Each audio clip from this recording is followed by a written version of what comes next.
Parliament exceptionally, but there is no set of rules constituting a framework for what happens. The Honourable Member for Calgary-Shepherd. Thank you, Madam Speaker. The member for Berthier-Maskinongé is quite correct. And in Motion 26, what the government proposes will eliminate the need for members to come to an agreement with those in other parties. And I think there are those among us who are backbench MPs. We're not members of cabinet. Now, others have meetings in person, especially for ministers, etc. They deal with confidential issues. But for those of us, members of the backbench, if we want amendments, we have to talk face-to-face with other MPs of other parties. Strathcona. Thank my colleague for his intervention today. It is the first time I've been able to stand up and speak since one of his colleagues brought up time allocation. So I do want to make the point that when the Conservatives were in power, they did use time allocation 115 times, and in fact made a cake on the 100th time to celebrate. So just to make that clear. But very quickly, he talked about a lot of hypothetical situations that I don't think any of us can address. But he also talked about the fact that there is no difference between constituent and parliamentary weeks, that our constituents expect us to be around all the time. And I think for many of us that is the case. What I don't understand, though, is that taking Zoom away from Parliament does not take Zoom away from parliamentarians. Our constituents will still be able to reach us through Zoom. They will still expect that to happen. So that argument doesn't actually make a lot of sense. If you could comment on that. The member for Calgary-Shepherd. So just to clarify, Madam Speaker, because I don't think the member quite understood what I was getting at, is what I'm saying is in the future, I mean 2, 3, 4, 5, 6 years from now, what will happen is constituency weeks will simply disappear. There'll be an expectation that we do sessional weeks half of the year or more, and that members will pick which week they will be in their constituencies, and there'll be this constant tension from our constituents and local organizations that you must appear at all local events while doing all of your work. I could even imagine a situation where you have committee business that you have to conduct. You'll do it from your car while having to go to, say, a Legion Hall for events related to veterans. Resuming debate, the honourable member for Chatham-Kent-Leamington. Thank you, Madam Speaker, and it's always a pleasure to bring the voices of Chatham-Kent-Leamington, and tonight I bring them in person to the debate on M26. I want to begin by asking a question. What is the role of Parliament? It's a rhetorical question for sure, but it's got a clear answer. It is to serve Canadians. And that concern is at the heart of the matter being debated tonight. As the Liberal NDP coalition has unilaterally pressed for making hybrid Parliament, a temporary model of Parliament, permanent, such a dramatic change to a long-held procedure cannot and should not be implemented without clear consensus from all recognized parties within this chamber. On May 5th, the World Health Organization formally declared the pandemic-19 emergency to be over. The governing coalition cannot hide behind a past crisis to avoid accountability and transparency, because ultimately that's a byproduct, and I hope that is not the intention, but that is a byproduct behind this procedural change. Instead of helping Canadians who are struggling to help pay their bills and put food on the table, this government is actively working to avoid facing the Canadian people. Both accountability and engagement suffer in a hybrid Parliament. And we've seen the core constitutional principle of responsible government, accountability to Parliament, weaken under the current hybrid system. I don't think anyone's challenging that. In the session of Parliament alone, House administration has had to cancel dozens of committee meetings due to a lack of resources for virtual participation. That fact alone should give my colleagues across the aisle pause. The importance of committee work cannot be overstated. It's at committee where drafted legislation is reviewed, and at times it is there, after all, that corruption and mismanagement are uncovered. Some examples. It's at Finance Committee that the extent of the implications of another deficit budget are examined and highlighted. It's where amendments are tabled, debated, hopefully passed, unfortunately not this year, to improve the lives of Canadians.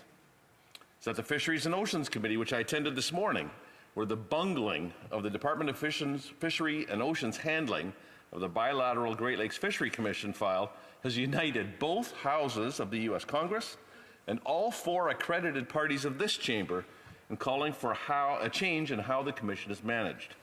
This failure has caused our American partners to walk away from the board table and risk the $8 billion fishery industry due to the return of an invasive species, the sea lamprey, which devastated the Great Lakes in the 1950s and actually led to the original creation of the Great Lakes Fishery Convention. Hear, hear. Earlier this evening, I attended the Agriculture and Agri-Food Industry Committee, where the 4 parties of this chamber representatives reviewed Bill C-280 from my colleague, from York Lake Simcoe, to bring about some protections to the fresh vegetable and fruit growers in the case of bankruptcy of their buyers. So committee work, Madam Speaker, is important for advancing legislation and for government accountability. Yet, through the mechanics of hybrid parliament, the Prime Minister and his cabinet have been able to duck and weave their way through facing questions of His Majesty's loyal opposition. This defies a founding tenet of our very system of Westminster parliamentary Westminster parliamentary system, where the role of the opposition is to hold the government to account. Technical glitches and the minister avoiding standing their place in this chamber or at committee, choosing to surround themselves with screens in their offices right here on the Hill to avoid the accountability of a poor grasp on a file being on full display. Madam Speaker, is this acceptable? As parliamentarians, is it not our duty to serve our constituents to the best of our abilities? How can we do that if the government enshrines opportunities to avoid accountability? I don't deny that by almost every quantifiable metric, productivity and accountability are higher when we're working in person. But to quote General Patton, do everything you ask of those you command. This is not what the Minister for Procurement demonstrated as the Minister was directing our federal workers back to work in the office. How is it just to deny a provision to federal workers while granting the same privilege to politicians? This is a textbook example of do what I say, not what I do. Beyond televised acts of accountability, there are innumerable interactions which help our constituents advance public policy, generally contribute to the building of constructive relationships among colleagues, both within our caucuses and across party lines. Stifling these small but consequential interactions through a hybrid system is simply flawed. I'm sure I don't need to explain the many ways that a constituent's problems can be solved with a quick word to a minister while the bells ring for our vote, or the important information that stakeholders draw to our attention when they visit us personally in our offices. How a casual word with a colleague bumped into in the hallway helps build trust needed later to be confident that a future agreement struck at committee will be honored. This has been mentioned several times this evening. These are just some of the examples of interpersonal dynamics that a hybrid parliament prevents and discourages. Again, it must be asked, Madam Speaker, how are Canadians best served by their parliamentarians? Is it through increasing the personal convenience of members of the House, or is it instead through encouraging maximum transparency and accountability? Part of which is through ensuring that both official languages in Canada are given equal weight. Conservatives have a long and proud history in both building and supporting a bilingual parliament. Je ne parle pas français, mais je prends... I do not speak French, but I am learning French with Duolingo. Which is why it's all the more alarming to hear from the International Association of Conference Interpreters, Canada region, their president, Linda Ballantyne, said that a hybrid parliament has meant, quotes, English has predominated and French has been snuffed out, in part due to a skyrocketing injury rate among staff interpreters. We've gone from a single disabling injury before the pandemic to 90 incidents today. Yes, that's right, Madam Speaker, 90. With a dwindling pool of interpreters, we cannot tolerate the harm done to these crucial women and men in the functioning of our democracy. It's for these reasons that Conservatives put forward a common sense recommendation to have the House of Commons proceedings returned entirely to in-person while maintaining the voting application. Considering that 97% of chamber interventions are now made in person, this recommendation would have led to little change to the nature of House debates. Yet, such a change would free up badly needed translation services while also reducing some workplace risks that interpreters have faced.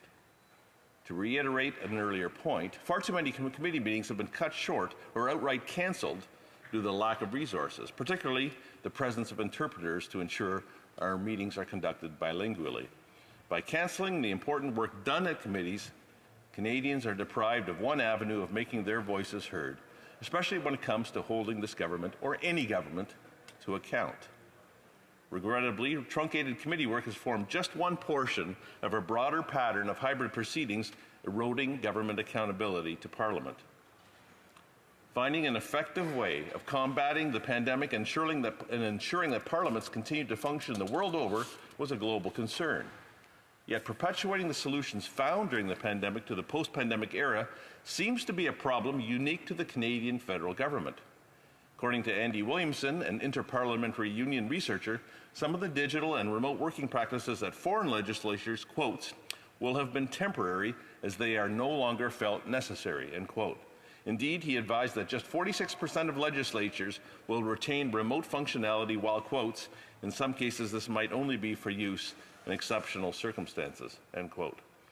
Even within Canada, no provincial or territorial, to answer a question heckled across earlier, territorial legislature has the full-fledged hybrid system. Succinctly, no other comparable legislature has rushed headlong into a permanent embrace of full-fledged hybrid proceedings, or if it's being entertained, it's done with eyes wide open to potential downsides. Because, despite the advances of technology and the rise of the internet, some problems are best solved the old-fashioned way. Sometimes precedent and procedure are in place because they work. It is with a reckless disregard for the health and functioning of Parliament that the governing coalition has pressed for the permanent status of a hybrid system. Madam Speaker, I must ask again, what is the role of Parliament? Is it to serve the interests of Canadians or the convenience of its members? Thank you, Madam Speaker. Questions and comments? The Honourable Parliamentary Secretary, the Government House Leader. Yes, Madam Speaker, I would argue that the interests of Canadians is best served by having a hybrid parliament that is being suggested in a motion in which the Conservative Party in itself has indicated that it would support if, in fact, there was a sunset clause where it would have to be reaffirmed 3 years from now. My question to the member is, does the member not see anything within that particular statement that's rather odd with respect to the Conservatives on the one hand saying we'll accept the changes if you put in that sunset clause, in essence saying for the rest of this Parliament and at least a year going into the next Parliament that these rules would be acceptable? Does he not see any inconsistencies? The member for Chatham-Kent-Leamington. Madam Speaker, and thank you to the member from Winnipeg North for the question. What I see in the Conservative offer there is actually respect from the Conservative Party for the long-standing tradition of compromise to get a consensus for the standing rules of this chamber. That's what I see to the members of the Conservative Party. And on that very vein, I was listening when the member from Winnipeg North was speaking. And at 10:04, he was referring to something and saying that something was virtually impossible. And so he went on to explain that he was also willing to consider other changes in standing orders if they were mutually agreed upon. And I would ask the member if he would entertain at some further point, through you, Madam Speaker, of course, whether after 10 p.m. no puns would be allowed in this chamber. Because if you say something's virtually possible when we're talking about virtual parliament, I do believe that to be a pun. Questions and comments. The Honourable Member for Salaberry-Suroît. Thank you, Madam Speaker. I liked my colleague's speech very much because I've been here since the beginning of the debate, and few speeches have really dealt with the issue of interpreters and their health and safety at work with hybrid parliament. So I would like to congratulate him because I have the same concerns as he does, and I will be speaking more about that in my own speech. I am surprised, Madam Speaker, by the arrogance of the Government House Leader and the way that he chose to present this motion to parliamentarians. He could have done it in another way. And I would like to hear what my colleague has to say about two things. How could the Government House Leader have acted otherwise to seek consensus on certain ways of doing things in a hybrid parliament? And could he tell me who are suffering the greatest impacts of hybrid parliament. Thank you, Madam Speaker. Merci for la question. Thank you for the question. First of all, to her first question, why would the House Leader act as if he had a majority government where he wouldn't have to work toward consensus? And quite frankly, in this minority parliament, I believe that at times this government is acting like they are in a majority. This is a prime example of what we're debating tonight, what's being pushed through. So why do they not feel the need to work toward consensus? Perhaps we would direct that to our NDP colleagues across the aisle, why they are supporting this government on many measures that seem to be not in the best interest of Canadians. To the second point, the honourable member, who is being hurt most by Canadians? As I referenced in my speech, I would say that Canadians in general, toward the accountability that a parliament has back to them would be one, and then as I focused on our interpreter friends who we need for accountability, for bilingualism, for the future of this country. Thank you, Madam Speaker. We have time for a brief question. The honourable member for London Fanshawe. Thanks, Madam Speaker. So it's very clear that the majority of this House wants hybrid parliament. And the member talked a lot about consensus, building that consensus. If he could provide this House right now, today, with an absolute that, as we've seen many times, Conservatives have filibustered their way. He was talking about resources in the House being taken up, and I would argue that a lot of that is through a lot of the filibusters that the Conservative Party has done. However, if he could commit right now to not filibustering, if we were to move forward in a consensus-based way, to come forward to say hybrid is what the majority wants, would the Conservatives not filibuster that decision and move forward in a very productive way where we could all build a hybrid parliament together? Thank you, Madam Speaker. Honourable member, the honourable member for Chatham-Kent Leamington, a brief answer. Merci, Madam President. Thank you, Madam Speaker. The Conservative Party has respected the long-standing traditions of this House. We have even seen in this session of Parliament where the government has filibustered their own legislation at committee on Bill C-21. And so I'm not in a position to respond to that, but I am in a position to, our track record as a party has demonstrated the fact that we respect the traditions of the House, that we work at compromise, and that we work with the 100 and some odd years of Westminster parliamentary tradition, which has served us so well, which I would advocate using going forward. Thank you. Resuming debate, the honourable member for Salaberry-sur-Roi. Thank you, Madam Speaker. I am pleased at this late hour to stand or to rise on the debate on this motion. Sincerely, Madam Speaker, I think that the amendments to the standing orders of the House that are being proposed by the government without even entering into discussions or even approaching the opposition parties shows, to a certain extent, arrogance. Also, a lack of respect and a lack of consideration for the work that happens here among the House leaders and the parties. With these proposed changes to a number of standing orders that will create a Parliament 2.0 in the long term.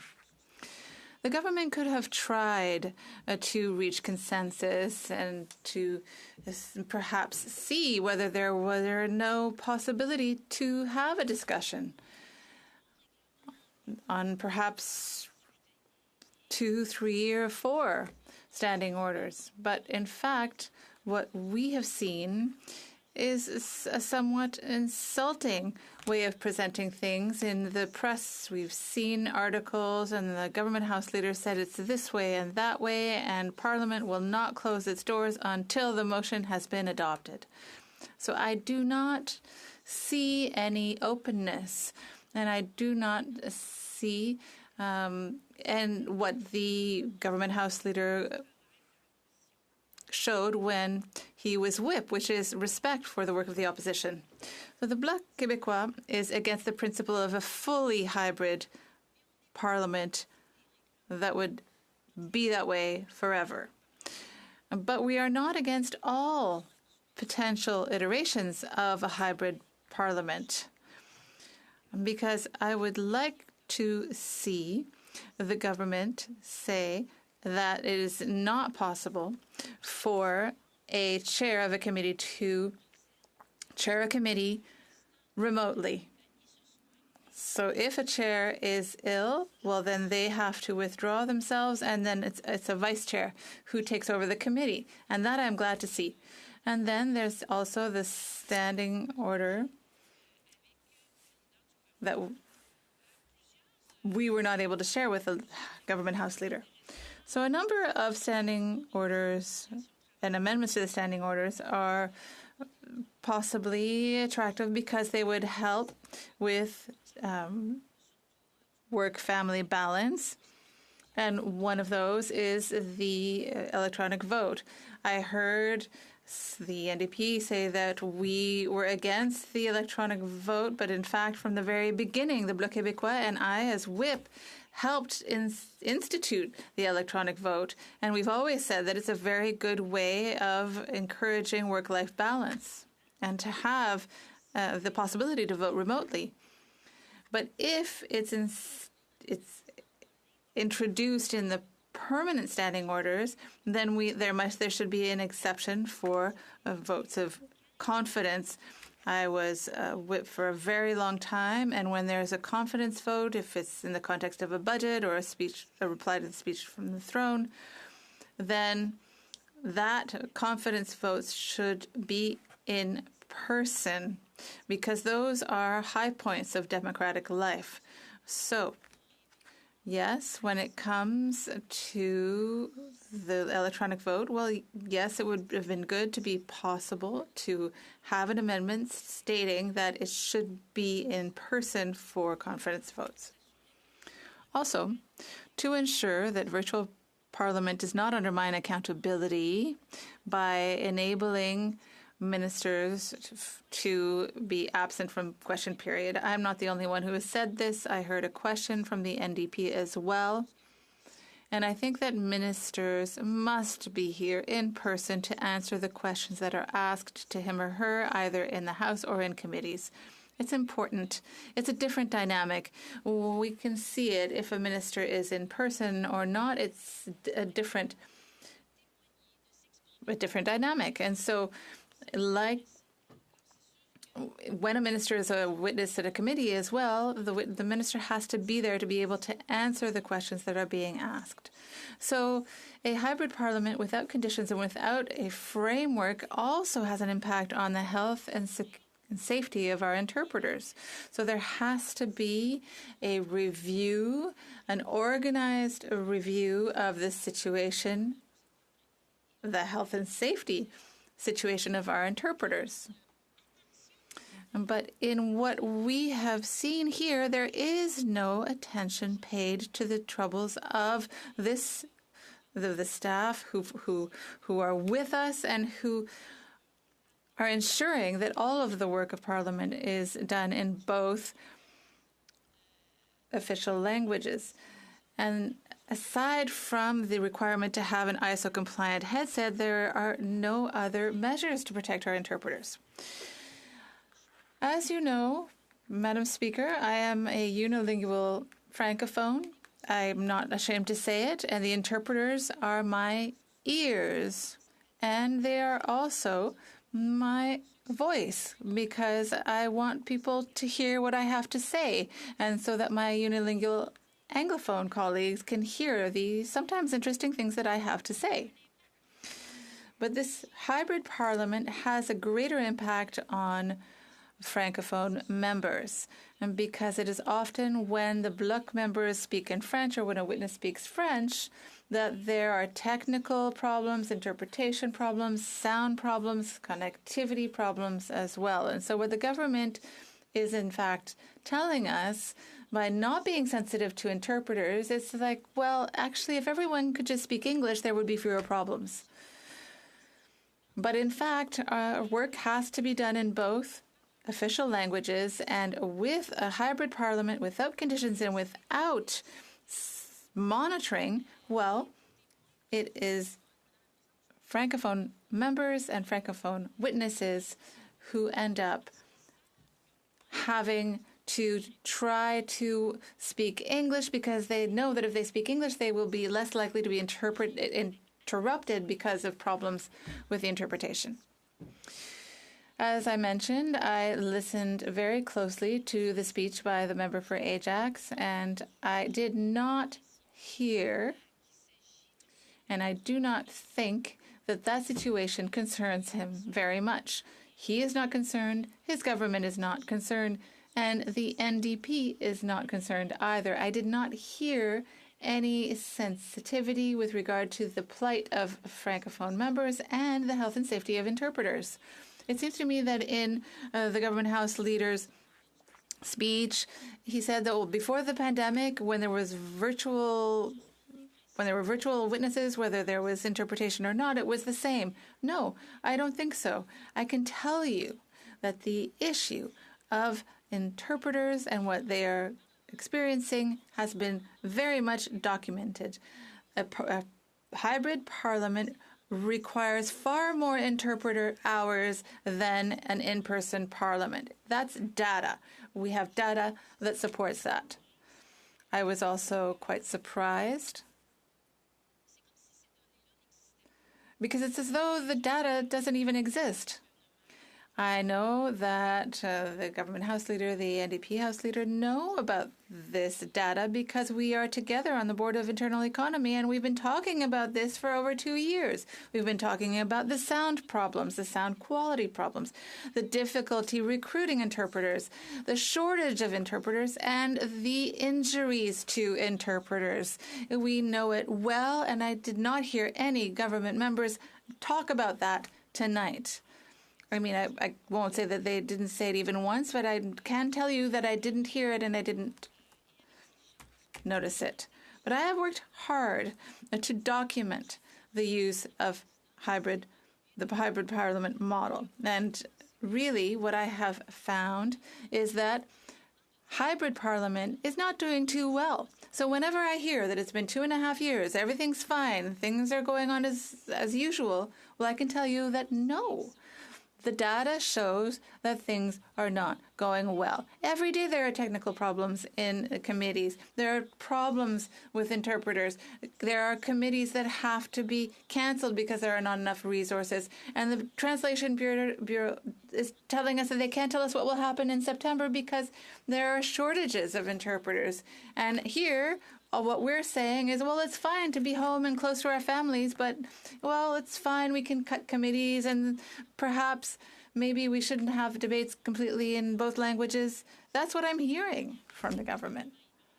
So the first victims of the hybrid parliament are the interpreters themselves, and their union states that since the hybrid model came online, there have been over 300 dangerous incidents since March 2020, and 100 since 2022, and 30 disabling injuries that have required a stoppage of work. Every month, about a dozen interpreters have to be assigned to other tasks for medical reasons because they were injured in hybrid or virtual meetings. One interpreter even had a severe injury and had to be taken away in an ambulance.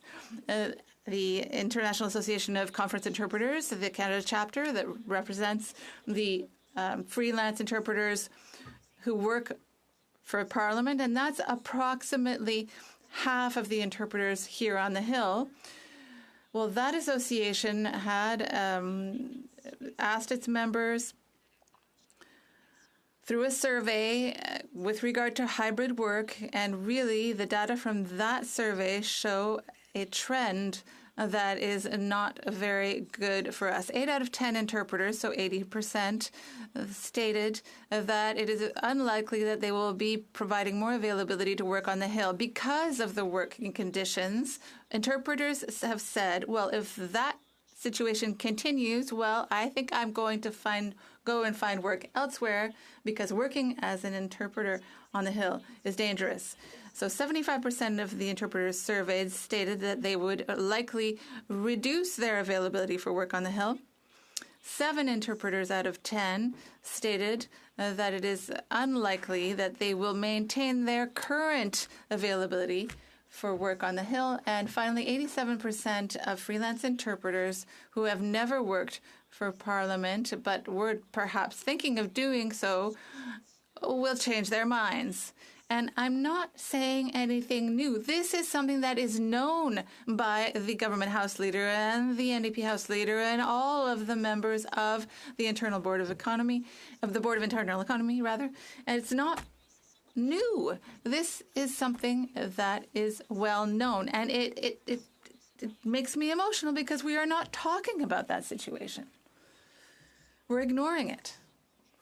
It is not possible for the Translation Bureau to foresee what will happen in September. We asked, well, how many interpreters will we have when the House comes back in September? And they told us, listen, if we can keep the numbers we have now, we'll be okay. But we don't think we can even add any, despite the pilot project that we're trying now, because interpreters are not easy to find, especially not interpreters who know that they will be injured at work and then they may, in fact, be injured permanently and never be able to work as interpreters again. So interpreters are retiring as well, and there are a few new interpreters graduating from interpreting programs at the university. And it's hard to maintain interpreters that we have. So there's no easy solution, but this is serious and there's no solution to it. The best thing that we could do is that we, the elected representatives, witnesses in the House and in committee, for us to be in person. That is the best solution that we have to ensure the health and safety of our interpreters. I've said it a number of times. Hybrid parliament is not the mode that takes care of our interpreters effectively. I know. As a whip, I've been with the members of the party who have had to be in their ridings and couldn't be in the House. And yes, it could be possible to find a solution there. But we must reduce the number of hybrid committees, and we have to make sure that people who are participating remotely have the right equipment. I know that even recently, they've heard of chairs of committees asking for unanimous consent so that a witness can testify without a proper headset. So that's resistance, and that's still happening. So what we have to do is we have to use what we have at our disposal to make the work of Parliament safer for interpreters. So for that reason, I question the premise that the government was listening to the opposition parties. There's data about the current problem, and I don't think they've listened to the interpreters. I don't think it could be any clearer than what I've said. There are many actions that have been taken during the past few years, and I want to say we've worked hard. Personally, I've put a lot of effort into raising awareness among all of my colleagues about what we can do, what's in our power to do, and isn't expensive, okay? So I asked for a dashboard so we could look at how things are going in our committees. We're documenting issues related to interpretation and hybrid parliament. Since November 26, 2020, the members of the Board of Internal Economy, the Speaker and others have that data.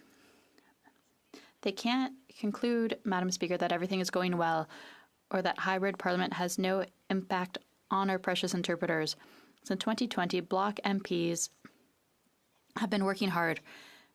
The Bloc Québécois has to stand up in our committees to have routine motions amended to say that each committee, which is its own master, decides to do pre-test. That's because of us, because of the Bloc Québécois.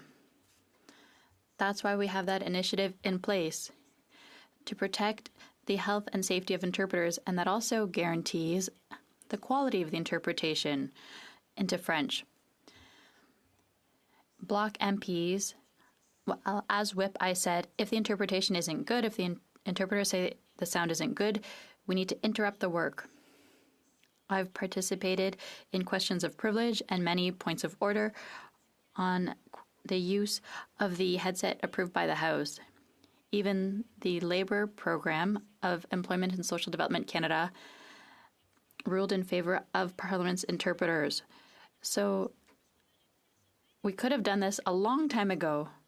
There's a resistance from MPs to use the equipment for all sorts of reasons that I don't understand.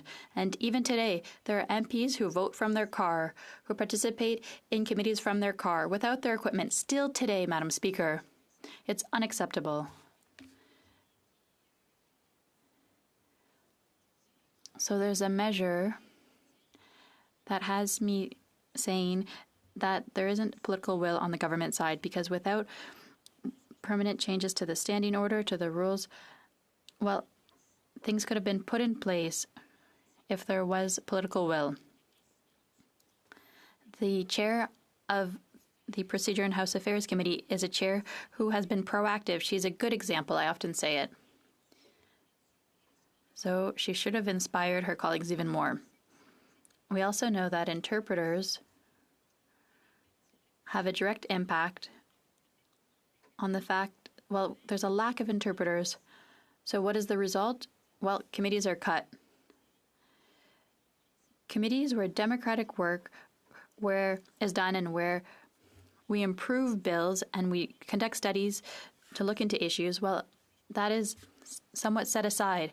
But perhaps that suits the government, that committees can't sit to improve their own bills. Perhaps that's what they prefer in the end, because there are many committees that are cancelled every time that Parliament extends its work. There are committees that are cancelled.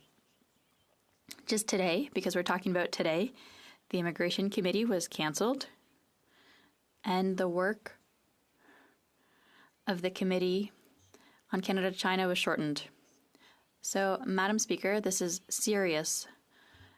And we've talked about work-life balance, and I have a lot to say about that. And I'd like people to ask me questions on the work-life balance aspect that I didn't have time to cover in my speech, because I have a lot to say. So, Madam Speaker, today is a sad day, and I hope the government will pick up, and our leader wants to amend this based on consultations with the different House leaders. Questions and comments. The Honourable Parliamentary Secretary to the Minister of Rural Economic Development. Thank you, Madam Speaker. My colleague must be proud to speak French in this House. I've decided to also speak French at committees.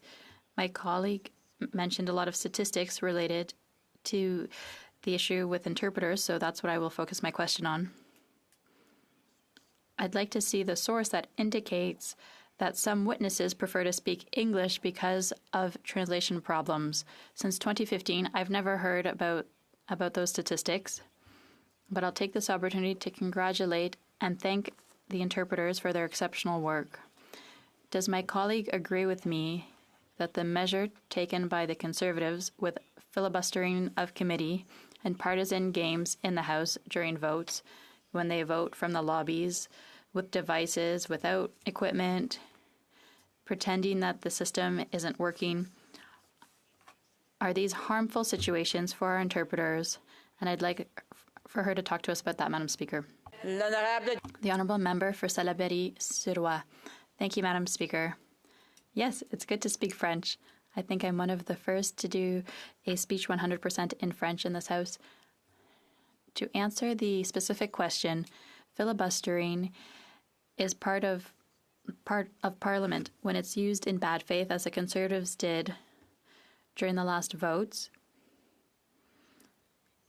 to take revenge on the government for arrogance. So it takes two to tango. If there's a government that provokes or irritates or doesn't have compromises or negotiations, if it ignores the opposition, well, that'll lead to trouble. So I don't agree with the Conservatives' behavior to use the voting application abusively, but I can understand that sometimes there isn't any other tool to respond to a government that is showing arrogance and not considering opposition parties. Questions and comments? The Honourable for Bruce Grey, Owen Sound. Thank you, Madam Speaker, and I'll thank the member for her speech, and I apologize for not trying to use a bit of my French tonight, but it is getting late, and I don't want to butcher it too bad. Look, I have more of a comment than a question, but because the member really emphasized the impact on our interpreters and the impact, therefore, on committees. And I just want to share that it's bigger than even the committees that we get to see. I have the privilege to sit on the National Security and Intelligence Committee of Parliamentarians, and we have a challenge to just have enough interpreters with the right security classifications for that committee, but we've been impacted directly by the injuries to interpreters due to the hybrid parliament as well, which then further makes it more difficult for us to meet. And it would, if it wasn't for the graciousness of our Bloc Québécois member of that committee to actually attend committee and only participate sometimes in English, we wouldn't be able to do a very important role that we do considering everything that we're studying. So I just wanted to get that on the record, Madam Speaker. The Honourable Member for Salaberry-sur-Loire. Thank you. Thank you, Madam Speaker. I appreciate the comment from my colleague. I think that it's good for us to speak more than one language. French, English, Spanish. I think it's good to speak a number of languages, and it's okay. We need to practice. We need to be welcoming when someone speaks another language. So I thank him, and I'd like to tell you that it's not a debate tonight. We're talking very little about interpreters, but that's really at the heart of it. In September, we won't be able to offer more than 57 events, work events for parliamentarians. That means that hybrid parliament is eating into interpretation time. So I really want to inform the government about this issue and to find concrete solutions. The Honourable for New Westminster, Burnaby. Merci beaucoup. Thank you, Madam Speaker. I thank my colleague for her speech, especially what she said about interpreters. And I give her full credit. I know at the Board of Internal Economy, she's really looked into the issue of health and safety for interpreters at work. But she neglected to mention that the NDP was also there and pushed hard, because we find the issue of interpreters is extremely important to resolve. So I just spoke about it during my speech. So it's not quite accurate what she said. On the contrary, the NDP has always stood up for interpreters to have a good work situation, of course, and will continue to do so, and we hope to work with her. She finds it's important that Conservatives be on board, but the Conservatives voted against hybrid parliament, even during the pandemic. The Honourable Member for Salaberry-sur-Loire. I'm trying to keep the time exact for everyone. The Honourable Member for Salaberry-sur-Loire. Thank you, Madam Speaker. I have a principle in life. When I believe in something, I stand up for it. And I always stand up for it. What I see from my friend and colleague from the Board of Internal Economy, he stands up for interpreters at the Board of Internal Economy. But when it comes to teaming up and supporting them, that's not what I see tonight. He's agreeing to support a motion without any changes to ensure that there's a framework for hybrid parliament to protect interpreters. So I like to say, you have to walk the talk. Questions and comments. Honourable Member for Terrebonne. Thank you, Madam Speaker. I'd like to congratulate my honourable colleague for her excellent speech, which has a contrast with other speeches that talked about major principles and modernization.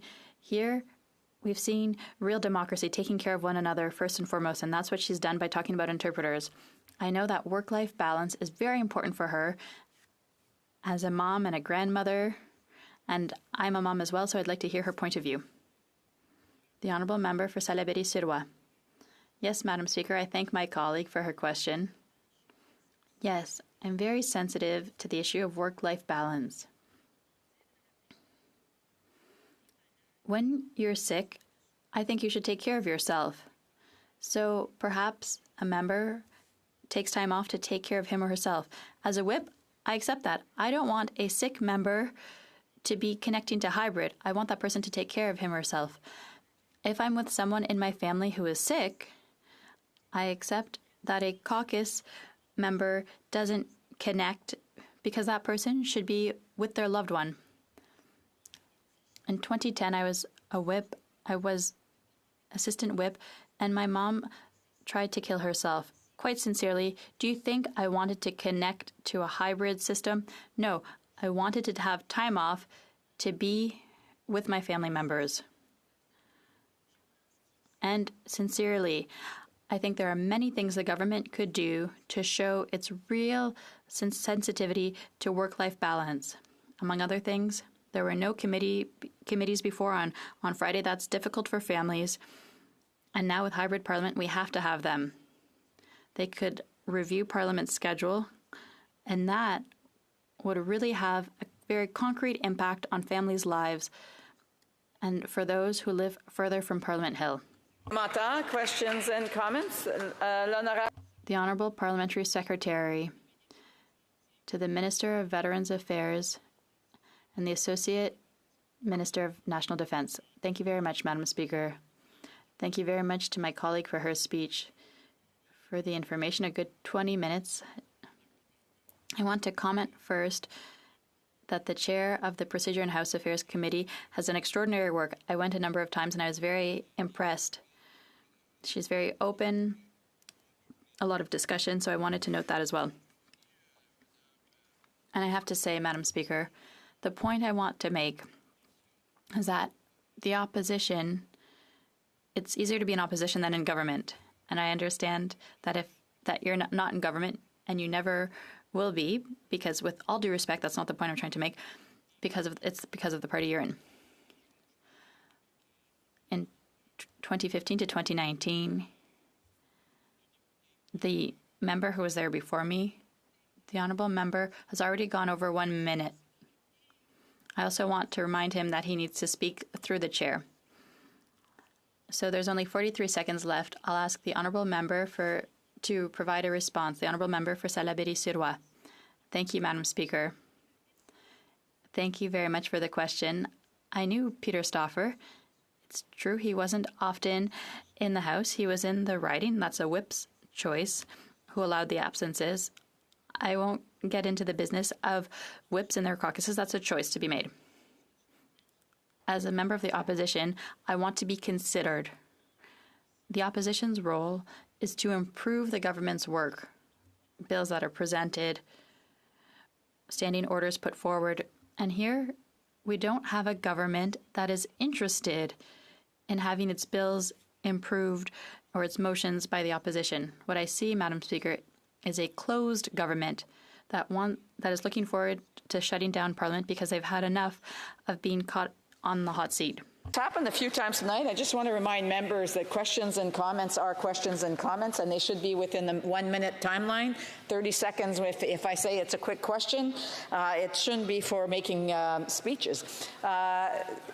Resuming debate, the honourable member for Bruce Grey, Owen Sounds. Thank you, Madam Speaker.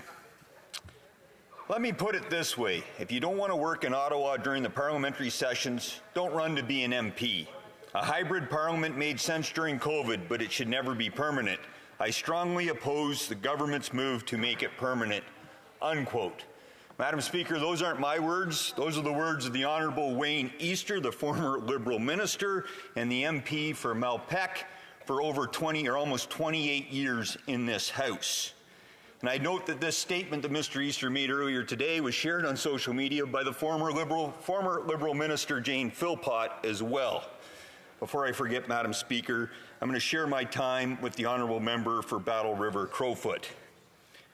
I'm going to talk a little bit about some of the advantages because it's been brought up, and to be fair, that some of the speeches, it talks about the sacrifice that members make in the service of Canada to be a member of Parliament. But I'd say first and foremost, it's a privilege to be here. It's an absolute privilege and an honour. But to be frank, Part of the reason I became, and decided to run for office was to have a better work-life balance, because compared to my previous life in the military, this is way more flexible and way more easier to balance my work-life balance than it was in the Canadian Armed Forces. So we have people serving our country that don't have the privileges and the options that we have. And I would argue there's lots of Canadians out there, Madam Speaker, because of the dire situations, their economic situation, that they're working two jobs. They don't have the privilege of virtually attending their work and trying to balance everything. And I'm not trying to take away from any of this, Madam Speaker. I'm just saying it is a privilege to be here, and we need to treat it as such. Look, we've had these rules, and I've been one that I've used them when I've had to. I'm a single dad half the time. So as a single dad of a 9-year-old, it's very difficult to try to balance all of this. My daughter has been here in the chamber, or not in the chamber, up in the gallery or in the lobby. When I was the deputy whip for my party, she even actually got to call the MPs into the House a couple times as we came in for a vote. And voting, I've utilized the thing as well, and I actually fully acknowledge that there are dire circumstances or situations, whether it be medical, whether it be a death in the family, whether it be a baby being born, that we shouldn't take away that right for a member to be able to vote. And there where I can see some legitimate uses for the voting app as an example. But I would note we already have had existing tools kicking around Parliament for a long time. We compare our members of Parliament, right? Because it's a good way to start, because there are members face these challenges on a regular basis.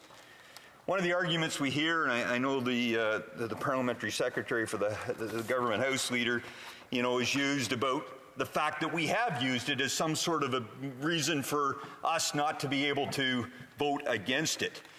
I'd note, though, if you use the analogy of a sports team, and let's use hockey, for example, you go back to the start of the NHL, back 100 and some odd years back, you could not pass the puck forward. It'd be dumb for opposition parties not to utilize the rules that have been forced upon us under this hybrid parliament. You use the rules and you play the game, and again, I don't even like using that term, that you're actually forced to use. Why? This isn't a principled issue about fiscal mismanagement or some issue of conscience. This is procedural rules. We'd be dumb not to use them. I want to use another quote here, Madam Speaker, and it's from an article here. I don't have exactly who wrote it, but it came out of, I believe, the Globe and Mail by, I think, Clark Campbell. Quote, if we wanted to find a way to get under fire cabinet ministers into the Common without having them to walk past the press, now they don't even have to sneak out the back. There is a real accountability lost if ministers don't have to walk past MPs in their caucus and stand up across from the opposition.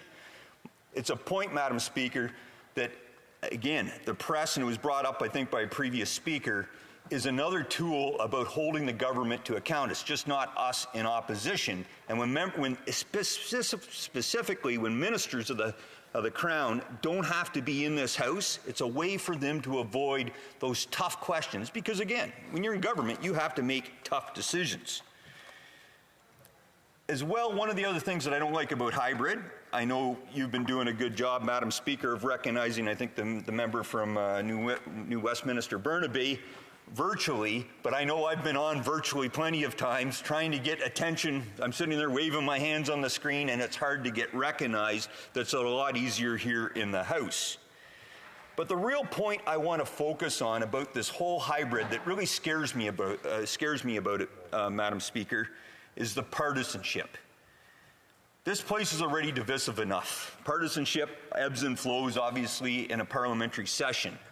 However, I would argue, take the pandemic out of it, that the inability to build the relationships in this House is what actually gets things done. I can speak to numerous examples even in my short time here since 2019. Shortly after the pandemic broke out, the government introduced the Canada Emergency Business Account. I asked a question in question period. I got talking points back from the minister. That was in June of 2020. Brought it up, I believe, in the summer. We were doing those special COVID committee sessions. Again, talking points. September rolled around, I asked again, but this time when I didn't get the answer that I desired, I actually basically cornered the minister in the hallway and explained to her where because there was no cameras. There was no worrying about being misunderstood and getting it reported incorrectly in the media. I was able to actually explain why small businesses that don't have business bank accounts really need to qualify for this, because I had many farmers and small businesses in my riding that were failing to meet it. To meet it. And again, I wasn't the only MP bringing up this issue to the minister, but I swear I saw the light bulb go on, and it kind of made maybe that factor for her to understand the challenge of the issue. And it was shortly after that, to give the government credit, they actually made the changes, announced the changes to the program, and things got done. And this happens every day almost, Madam Speaker, with opposition MPs and the government ministers. We walk across the way, we talk to them face to face. We don't have to worry about going through staff. I've had that relationship with the Minister of National Defence, the Minister of Immigration, dealing with security clearances with the Member of Procurement and Services, Economic Development, and Veterans. And again, this is something that's not new. I'll quote the press gallery reporter Dale Smith, who I do not think he's real friendly to maybe the Conservative Party, and he's quoted in an article from about a year ago, I believe, that he warns that this hybrid parliament could quote, further erode the relationship building that better helps Parliament function. He points to the Samara Institute that was pulled from exit interviews from former MPs. And again, Smith indicated that over time, the House of Commons has become a less friendly place to foster that dynamic. In the chamber, it's harder for backbenchers and opposition MPs to catch ministers who now leave to vote on their phones for constituent files that require ministerial intervention. And again, there's other people I can quote, Madam Speaker. There's John Milo, a professor of political science and public ethics at Wilfrid Laurier University, who served as the Liberal MPP in Ontario and in Prime Minister Jean Chrétien's office. His quote, "Just those hours of being able to talk to each other and, dare I say, talk to the opposition," unquote, are so important. And Mr. Milloy, talks about in his article or in his references, again about the voting opportunities, should we use that? But you gotta justify it. So, Madam Speaker, in conclusion, I just want to offer, I don't think the one peoples that should ever be using hybrid parliament is the actual ministers themselves. I started my speech talking about it's a privilege to be here for all of us as a member of parliament. However, it's even a greater honor and privilege to be a minister of the Crown, and with that comes sacrifice. And so I just think that the ministers and the parliamentary secretaries should have to participate in debate in this chamber. Conservatives, we've put forward some reasonable amendments that would allow consensus to occur around this motion and keep hybrid in place for the remainder of this parliament, but I can't emphasize enough the risk to partisanship if we keep hybrid going forward into the long-time future. Thank you, Madam Speaker. Hear, hear. Questions and comments. The Honourable Parliamentary Secretary to the Minister of Veterans Affairs and Associate Minister to National Defence. Thank you, Madam Speaker. And I want to thank my colleague for his speech. I regret the fact I didn't get to listen to his French accent. He speaks very well in French, and I encourage him to continue to do so, of course, which is very important. I appreciated the fact that he listed a number of advantages and he underlined some of the disadvantages that he thought with hybrid. But I have to say that when I replaced the Member of Parliament who was an NDP in opposition for 18 years, and he was able to stay back and do events on a certain night, a certain day, an activity with veterans that I was not able to do between 2015 and 2019 because I couldn't stay back one day to have that event with the member. So I felt that I wasn't able to be as representative as I would have liked to be. Now I'm here all the time, maybe missed 5 in the last year for a specific reason, dental last week. and I'm able to do my duties at home as well as represent my constituency. So I just wanted to ask him if he thinks that we can be even more effective when we have both, but not use it just on exceptional basis. The honourable member for Bruce Grey Owen Sound. Look, Madam Speaker, we're elected to be here and to be the voice of the people in Ottawa, not the voice of Ottawa back in our constituencies. Hear, hear. And I feel our job is to listen. That's why we have constituency weeks. I actually think we should even sit longer. We sit less than most parliaments in Western democracies in the world. We should be sitting, we shouldn't be breaking next week. We should be going into July. And we should be back at the start of September. We should be start at the back of January. I believe our job is to make sure we work together to make the best legislation that works for all Canadians, not just the Canadians that the government is privileged to represent. The honourable member for Berthier-Maskinongé. Thank you, Madam Speaker. I'd like to congratulate my colleague on his excellent speech, and I agree, it's a great privilege to be here, and we should act, therefore, appropriately, and we should constantly and always work to seek the common good. And what are we witnessing this evening? We see the government, the Liberal government, using its fake majority to make something permanent, something that it got by consensus. So, Madam Speaker, this is what's shocking. They're talking about being with one's family, et cetera, et cetera. Well, we know it's possible in a non-hybrid parliament to be able to work things out, and we know that everyone's willing to make compromises. But here is that they don't want to discuss it. You can have a decision through consensus. That's the important thing. I'd like my honourable colleague to comment. The honourable member. Madam Speaker, that's what a number of speakers, I know our House Leader emphasized this so much, the member from Perth Wellington as well, highlighted that this is really the purpose of our amendment to the motion, which I think technically is what we're supposed to be debating right now, is the amendment is just about saying, look, let's keep this in place. We can accept that. There's parts of it that we don't like, but let's not make it permanent. Let's make it force the government to come back, work with all parties, and I think that consensus that if we just put this sunset clause on this bill, it would be acceptable to all the members here in the House. So I just think that's key. Changing standings orders, traditionally for the last 100+ years, has always been done through consensus, not unilaterally with the majority of MPs. Comments? The member for Edmonton Strathcona, a brief question. Thank you very much, Madam Speaker. I'd like to thank my colleague for his intervention, and I know that I've worked very well with him in the House and out. We've done meetings on Zoom together. We've been very effective that way too. Even today, we were able to talk in the lobby together about some of the work we're doing to work to push the government to bring Afghan MPs to Canada to safety. And what I want to say to him, I guess, is that it is hybrid parliament right now, and we did that. We were in the lobby working together. That was happening. There are people in this House debating right now, but there are also people that are able to stay in their communities because they have other things that they are doing. We have a member of parliament for the NDP who's going to be having a baby in the very next few days. They have a member of their caucus that just had a baby. There are reasons why hybrid is very, very important, and we can still do the work that we do. We did it today. Brief answer from the honourable member, Bruce Grey Owen Sound. Madam Speaker, I talked about that in my speech, that I am actually personally open to some exceptions to it, like babies being born, illness, deaths, etc. But my point is, the accountability aspect, that's what bothers me. It's about ministers of the Crown and the parliamentary secretaries being here, being present, and being able to be held to account, because they're the ones that have that privilege of being in government.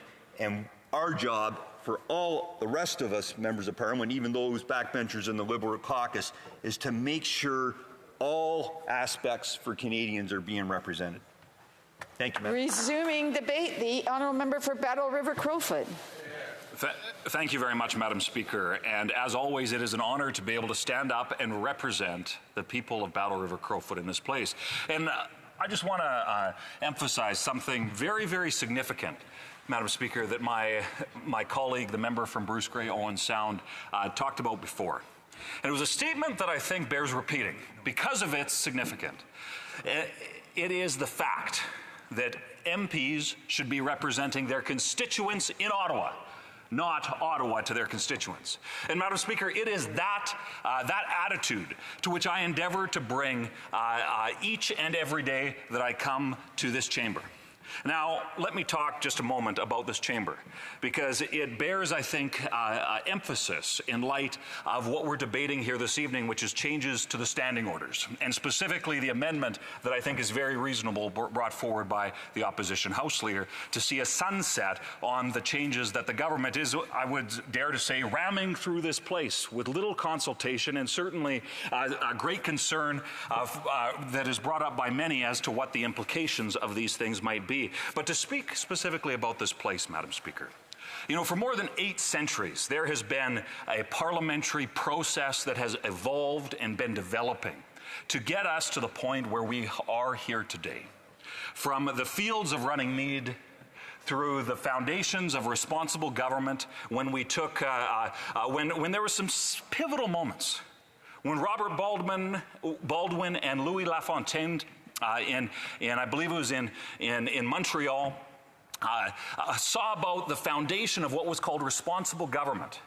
And Madam Speaker, to the point when we had our first parliamentary elections and the appointment of Sir John A. Macdonald as our first Prime Minister, the times when Canada became a nation, when we saw a burning down of our parliamentary building that saw less disruption, when our parliament buildings literally burnt to the ground in the beginning of the 20th century than we did when the COVID-19 pandemic took place. Madam Speaker, democracy matters. Democracy is worth fighting for, and democracy is something that we need to, each and every one of us, need to be diligent and focused on protecting. And Madam Speaker, when we see the sort of antics and behaviors that we do by this Liberal government that seems to have very little respect for our democratic process, they have very little respect for democracy, very little respect for anybody that doesn't agree with them and their ideas of how the country should be run. Now, Madam Speaker, although Conservatives did actually receive more votes in the last election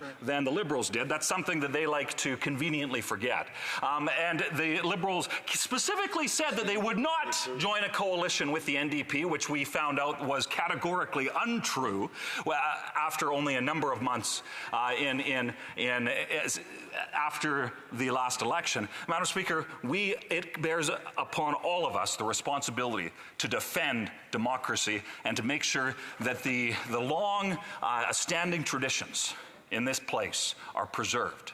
Now, Madam Speaker, we saw a host of challenges that came about because of the COVID-19 pandemic. And although I didn't think that I'd have to spend my first number of months, my first number of months as a member of Parliament fighting to even be able to do my job, to make sure that I was able to represent my constituents in this place, we eventually got to a point where we could ensure that those voices from coast to coast, from sea to sea to sea in this country, Madam Speaker, were heard. It was something that took time and it took effort, and we did get to a point where hybrid was able to ensure those voices could be heard in the midst of some of those challenging circumstances. But Madam Speaker, we proved that it was possible, but that doesn't mean that it should be continued in that matter, especially when there are those who would abuse it. And Madam Speaker, I'd like to make a specific point to emphasize that very thing. And that is in the early days of the COVID-19 pandemic, we saw that the Liberals, instead of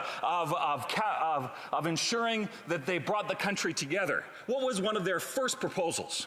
Well, Madam Speaker, it was quite something, because what the Liberals proposed was not pandemic supports. It was not helping Canadians at a time when it was absolutely necessary. No, Madam Speaker.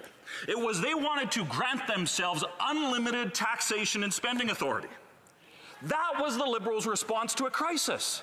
Never let a good crisis go to waste, they said.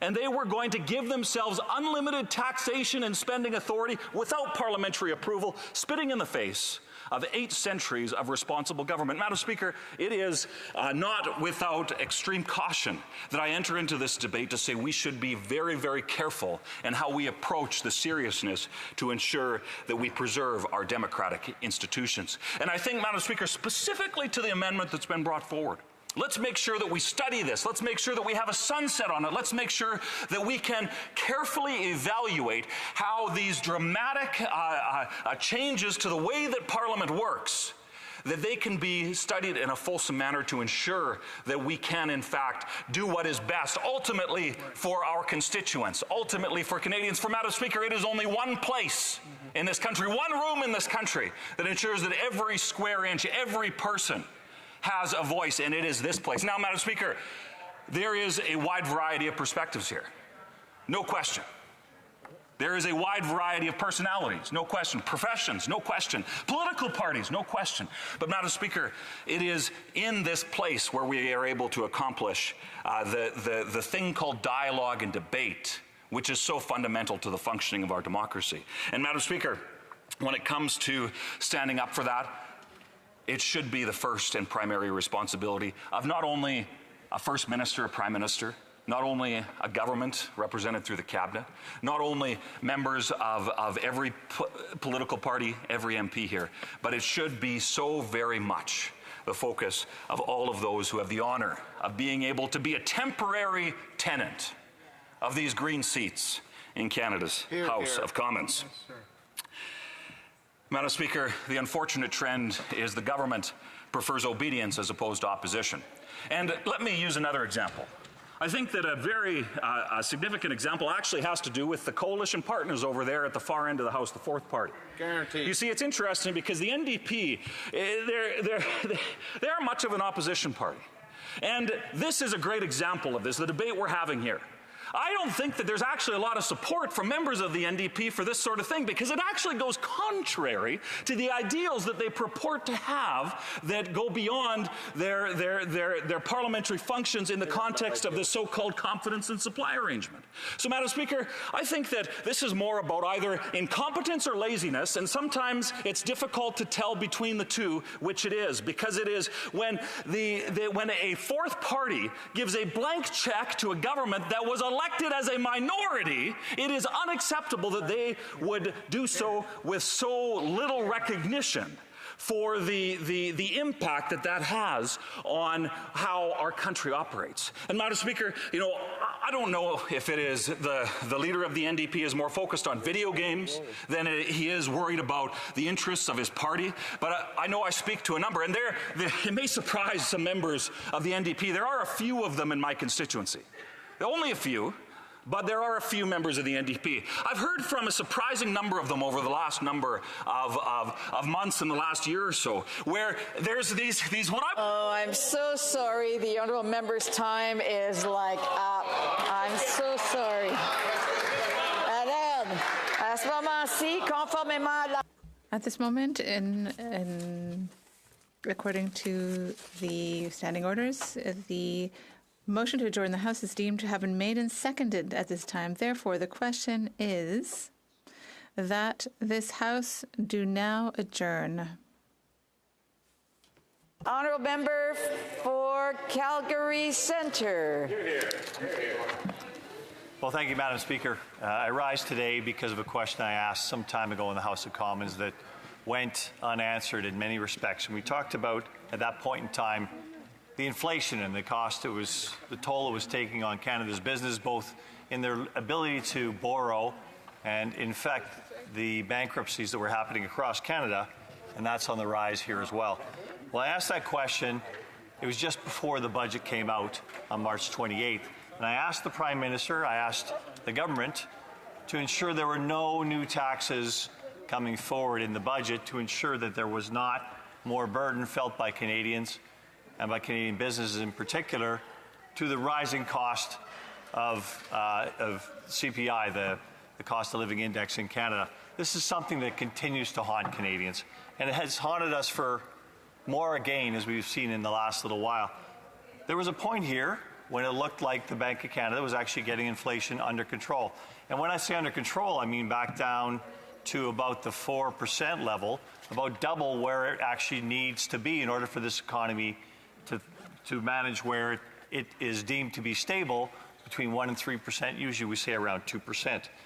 And that's not happening anymore. We had to go back in June 7th, and the Bank of Canada came and raised the interest rate, the bank rate again, because of the CPI that was continuing to increase.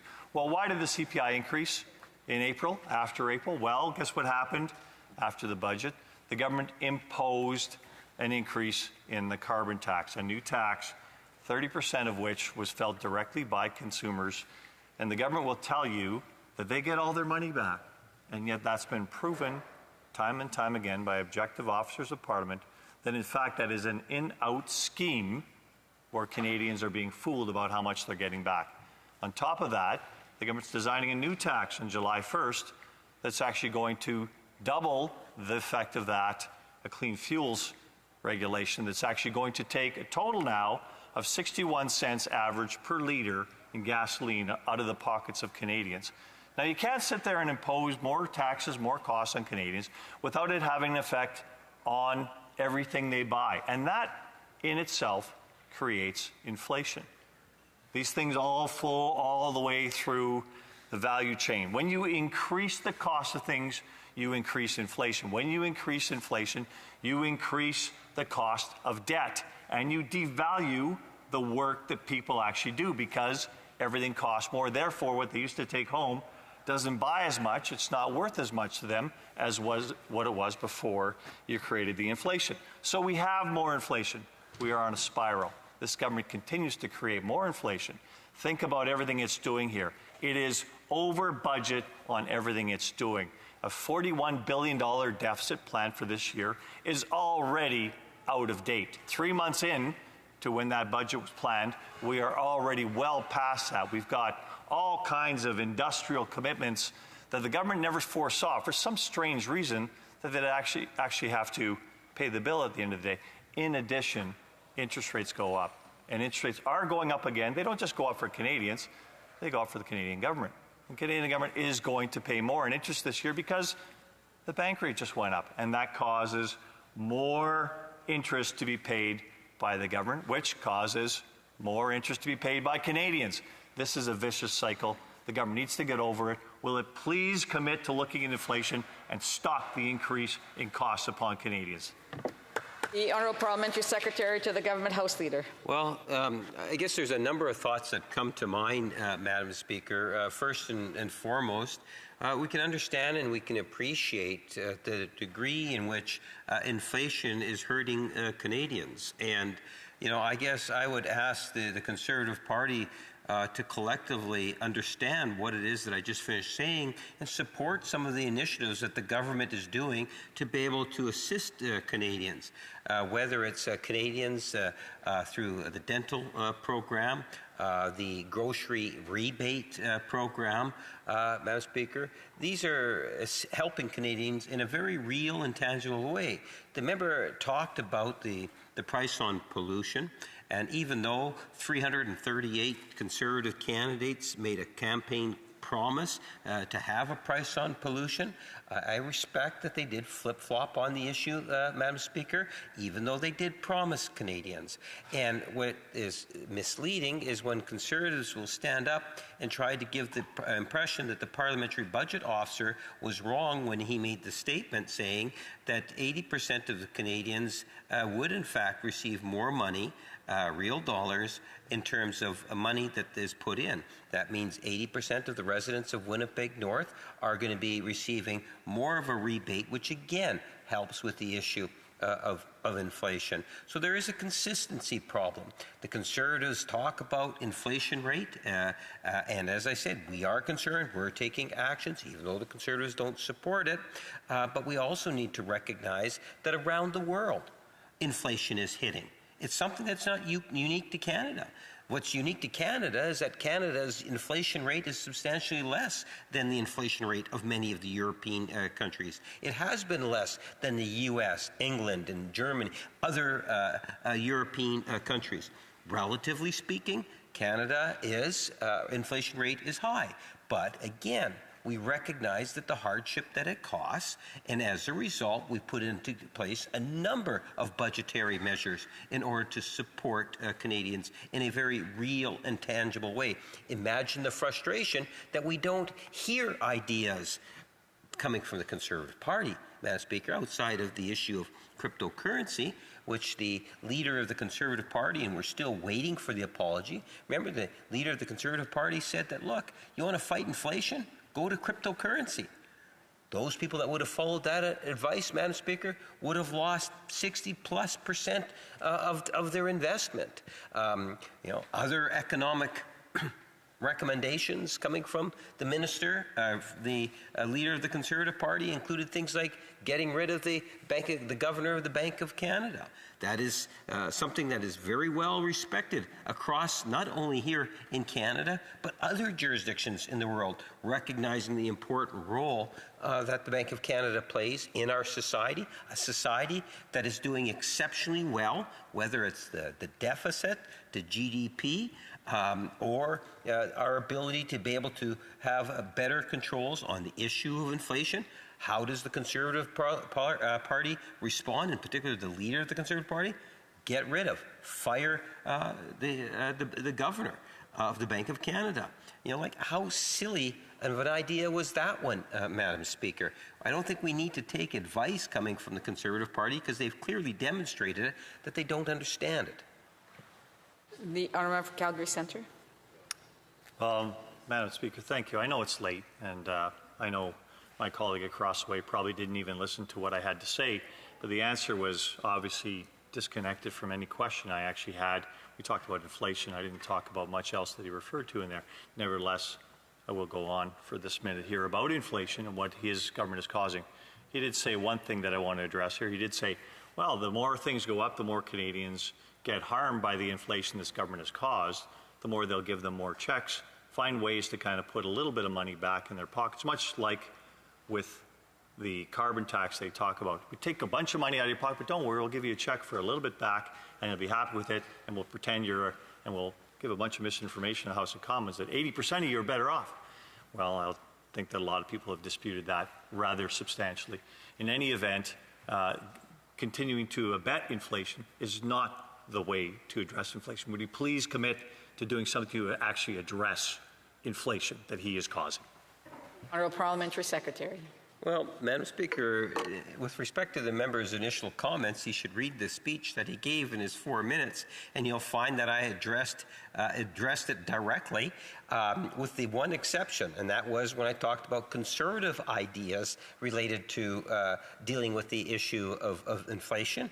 And all I was doing is regurgitating ideas that were generated from the leader of the Conservative Party, and I suspect that likely makes him a little bit nervous, as I'm sure it makes a lot of Canadians nervous, Madam Speaker. The bottom line is that, and I've said this consistently, is that this is a government that is very much aware of the issue of inflation. We have a budget that is reflective of what it is that Canadians have been telling us. It's a budget that deals with the issue of inflation in a very tangible way. We will continue to work with stakeholders, Madam Speaker, to minimize the negative impact of inflation on Canadians, while at the same time build a country and an economy that's there for all Canadians. La motion portant que la Chambre s'adjourne est maintenant réputée adoptée. La Chambre The House is therefore adjourned until tomorrow at 10 a.m. according to the standing order.